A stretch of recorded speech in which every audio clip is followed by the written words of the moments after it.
बहुत सी डिविजन्स नज़र आ रही हैं, लेकिन एक डिवीज़न ये भी है कि कुछ लोग कहते हैं जी कि हमें सियासी मुफाहमत के रास्ते पे चलना चाहिए, लेकिन कुछ लोग जो हैं वो कहते हैं जी सियासी मुफाहमत जो है वो उस वक्त तक नहीं हो सकती जब तक कि उन्हें इंसाफ नहीं मिलता। अब ये इंसाफ जो है ये तो अदालत ने देना है, लेकिन क्या अदालतें जो हैं वो एक मखसूस मुद्दत के अंदर अंदर वो इंसाफ देंगी जो कि सियासी मुफाहमत के रास्ते खोल सके? ये एक बड़ा अहम सवाल है। और ख़ास तौर पे जो कौमी असम्बली और सूबाई असम्बलियों की जो मखसूस नशस्तें हैं, ख़वातीन और अक़लियतों के लिए जो मखसूस नशस्तें हैं, उसका जो मामला है वो इल्तवा का शिकार है। पेशावर हाई कोर्ट ने 13 मार्च तक इस पे हुक्म इम्तनाई जारी कर दिया और अब ये जो मखसूस नशस्तों पे जो अरकान पार्लियामेंट हैं ये सदारती इलेक्शन में हिस्सा नहीं ले सकेंगे, जो कि कुछ दिन में होने वाला है, 9 मार्च को होने वाला है। तो ये जो मामला है ये किस तरफ जा रहा है? और जो फॉर्म 45 का तनाज़ा है, अब ये सियासी तनाज़ा नहीं रहा बल्कि एक कानूनी तनाज़ा अख्तियार करता जा रहा है और तहरीक इंसाफ इस मामले को सुप्रीम कोर्ट ले जाने वाली है। सुप्रीम कोर्ट कितने अरसे में इस मसले को हल कर सकता है? तो हमारे साथ गुफ्तगू के लिए मौजूद हैं जनाब बैरिस्टर अली ज़फ़र साहब, सेनेटर हैं, पाकिस्तान तहरीक इंसाफ के सीनियर रहनुमा हैं। जनाब आगा रफ़ीउल्लाह साहब, पाकिस्तान पीपल्स पार्टी के रुकन कौमी असम्बली हैं। जी अली ज़फ़र साहब, किसी ऐसी पार्टी में क्यों शमूलियत इख्तियार करने पे तैयार नहीं थे जिसने पहले से कोई लिस्ट दी हो? जी देखें, सबसे पहले तो जहाँ तक आइन का ताल्लुक़ है और हम आइन को पढ़ा हमने और आइन को देखा और समझने की कोशिश की, आइन में तो बड़ा वाज़े लिखा था कि आप अगर इंडिपेंडेंट कैंडिडेट्स हैं तो आप किसी भी पॉलिटिकल पार्टी को ज्वाइन कर सकते हैं, और अगर किसी भी पॉलिटिकल पार्टी को आप ज्वाइन करेंगे तो आपको उसके रिजर्व सीट्स मिलेंगी। आइन में ना तो ये लिखा है कि आपकी पॉलिटिकल पार्टी उसको ज्वाइन कर सकते हैं जो पार्लियामेंट में हो, ना ये लिखा है कि आप सिर्फ उस पॉलिटिकल पार्टी को ज्वाइन कर सकते हैं जिसने कोई लिस्ट दी हो। आइन तो बड़ा वाजे था। अब आइन में ये भी बड़ा वाजे तौर पे लिखा है कि आपकी जो सीटें हैं आपको उतनी ही मिलेंगी जितने के आपके कैंडिडेट्स जनरल सीट्स पे जीते हों।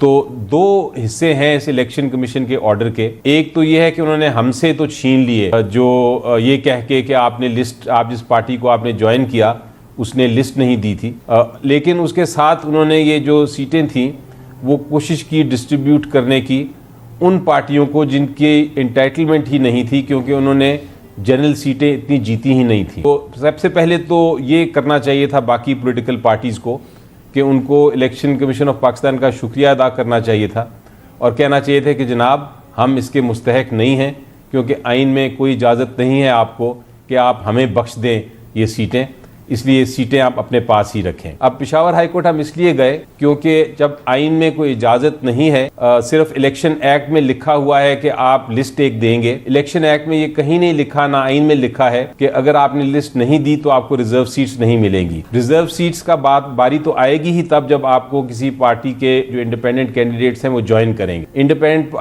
पार्टी के जब हमारे PTI के कैंडिडेट्स ने ज्वाइन किया सुन्नी इत्तेहाद को, उस वक्त उनकी इंटाइटलमेंट हुई रिजर्व सीट्स की, तो तब भी वो दे सकते हैं अपनी लिस्ट। इसी तरह हमने आज एक, चूंकि पंजाब असेंबली का मामला था, हमने वो पंजाब असेंबली का जहाँ तक ताल्लुक़ है हमने आज लाहौर हाई कोर्ट में भी फाइल कर दिया है पिटिशन, जिसकी समाअत कल है और कल भी उम्मीद है कि ये स्टे ऑर्डर जिस तरह का पेशावर हाई कोर्ट में मिला है लाहौर हाई कोर्ट से भी मिल जाएगा। आगा रफ़ीउल्लाह साहब, ये कुछ लोगों का ख्याल है कि पीपल्स पार्टी, मुस्लिम लीग नून और जो बाकी पार्टियाँ थी उनको ये जो मखसूस नशस्तें सुन्नी इत्तेहाद कौंसिल को मिलनी चाहिए थी, ये आपको नहीं लेनी चाहिए थी, ये इस तरह आप में बांटी गई जिस तरह माले गनीमत बांटा जाता है, और अब अदालतों से स्टे भी मिल गया, तो इससे अब आपका जो सदारती इलेक्शन है उस पर असर नहीं पड़ेगा? अब आप देखें जो पार्लियामेंट के अंदर जिस किस्म की लैंग्वेज, जिस किस्म का तरीक़ाकार, जिस किस्म के ये वहाँ पर एटीट्यूड कर रहे हैं, उससे साफ जाहिर है कि ये सिर्फ चाह रहे हैं। अब मैं आपको दोनों तरफ से नहीं हो रहा। नहीं सर, नहीं, इससे क्या मकसद है? आप जाएं अदालतों में, आपको किसने रोका है? आप अपना प्रोटेस्ट करें, आप एहतजाज करें, आप गालियां दे रहे हैं। तो ये आप नहीं समझते कि जिस तरीके से जो तहरीक इंसाफ के जो कारकुन हैं और जो लोग हैं उनको अभी तक गिरफ्तार किया जाता है, तो उससे जो लोग सियासी मुफाहमत की बात करते हैं, शहबाज शरीफ साहब ने अपनी पहली तकरीर में मिसाक मुफाहमत की भी बात की, तो मुफाहमत तो उसी वक्त होगी ना कि जब आप जो आपका जो अपोजिशन है उसको कुछ रिलीफ दें, तो रिलीफ तो उनको मिलती नजर नहीं आ रही, तो मुफाहमत कैसे होगी? इमरान खान साहब ने भी कह दिया जी कि मैं भी एग्री करता हूँ और वो जो कोर कमांडर्स कॉन्फ्रेंस के बाद जो प्रेस रिलीज जारी हुई है तो वो कहते हैं जी कि बिल्कुल 9 मई में जो लोग इन्वॉल्व हैं उनकी बाकायदा जुडिशल इंक्वायरी होनी चाहिए।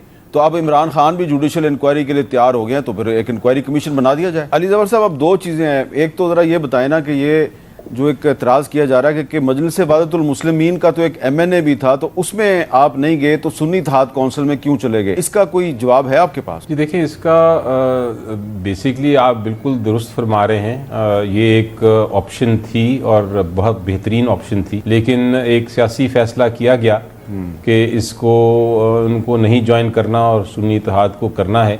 इशू ये है कि क्या ये ममानियत है कि आप कोई ऐसी जमात को नहीं ज्वाइन कर सकते जिसके पास लिस्ट ना हो। जी, अगर आइन में और कानून में ऐसी ममानियत नहीं है तो फिर आप ये नहीं कह सकते कि जो ऑप्शन आपने चूज़ की वो गलत ऑप्शन थी या कानून के खिलाफ ऑप्शन थी। ये मामला जो है ये आप समझते हैं कि अदालत में आप अपना मौक़िफ़ दुरुस्त साबित कर पाएंगे? जी देखिए, ये फैसला अल्टीमेटली अदालत ने करना है, क्योंकि आज तक ये नहीं हुआ कि इतनी ज़्यादा तादाद में इंडिपेंडेंट कैंडिडेट्स हो जाएं जो कि एक सूबे में मेजॉरिटी में हों, जो कि नेशनल असेंबली में भी मेजॉरिटी में हों, और वो फिर अपने आप को किसी एक पार्टी के अंदर जम कर लें या उसमें शामिल हो जाएं। तो यकीनी तौर पे ये पहला इम्प्रेशन का केस होगा अदालतों के सामने भी, तो वो फैसला करेंगे और एक हतमी फैसला हो जाएगा आइदर वे।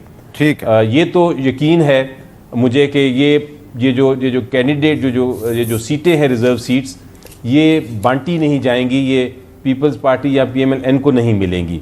अगर हमें भी ना मिली तो फिर उसका कोई और तरीक़ेकार निकाला जाएगा, लेकिन ये नहीं हो सकता कि आप उसको दे दें ये सीटें जो इसका मुस्तहक ना हो। एक ये NA 130 का एक जो फॉर्म 45 है PS1 का, यहाँ पे जो 291 का एक फिगर है, उसके आगे 1 लगा दिया गया तो 1291 हो गया। तो इस तरह की बहुत सी चीज़ें हैं जो कि हमने भी इलेक्शन कमीशन की वेबसाइट से हमने डाउनलोड किए हैं और हमें ये नज़र आ रहा है, और इसमें समझ नहीं आ रही कि बाज़ जगह पे टेम्परिंग जो है वो इतनी वाजे है कि नंबर्स को चेंज किया गया है पेंसिल से, ये जो बाल पेन है इससे चेंज किया गया है। हालांकि वहाँ पे इंक रिमूवर भी इस्तेमाल हो सकता था, लेकिन किसी ने अकल इस्तेमाल नहीं की, तो मामला अब सुप्रीम कोर्ट में जाएगा। इससे ज़्यादा गुस्सा उसके ऊपर हो या लगता यह है कि किसी ने बड़ी भरपूर कोशिश की है कि किसी तरीके से ये इलेक्शन जो है ये इलेक्शन कमीशन ऑफ पाकिस्तान के जरिए मुतनाज़ा हो जाए।